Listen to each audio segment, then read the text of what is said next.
நாங்கள் சிவகங்கையில் வந்து ஸ்ரீ பிரேஸ்வரன் இண்டியன் கேஸ் ஏஜென்சி நடத்திக்கிட்டு இருக்கோம்.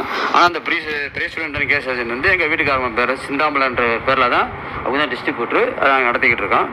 நான் 2017 இருந்து மகேந்திராவில் வந்து வாடிக்கையாளர். ஆனால் 2017 அந்த டயத்தில் நானும் ஃப்ரெண்ட்ஸ் வந்து 3 வண்டி எடுத்தோம். மகேந்திரா சூப்பரா மேக்ஸ் 2, ஒரு ஜியோட்டோ 1.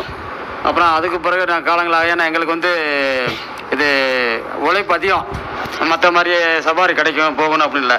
எங்கள் காலையில் 6 மணிக்கு 7-8 மணிக்கு எடுத்தாங்கன்னா மறு நைட்டு 8 மணி ஆயிரும். அந்த நைட்டை தவிர நம்ம கண்டினியூவாக எங்களுக்கு 20 ஓடிக்கிறனால அப்புறம் வண்டிகள் தேய்மானங்கள் ஆகிய பிறகு வண்டி சேஞ்ச் பண்ணுறக்காக அப்புறம் புலியோ பிக்கப் சிட்டி 2 வண்டி அதை எக்ஸ்சேஞ்ச் பண்ணி எடுத்துக்கிட்டோம். ஆனால் அந்த புலியோ பிக்கப் வந்து எனக்கு நல்லா இருக்குது. மகேந்திரா அந்த மற்ற வண்டிகளை விட இது வந்து எனக்கு நல்ல எந்த இப்போ புது வண்டின்னு இருந்தாலும் நல்லா இருக்குது.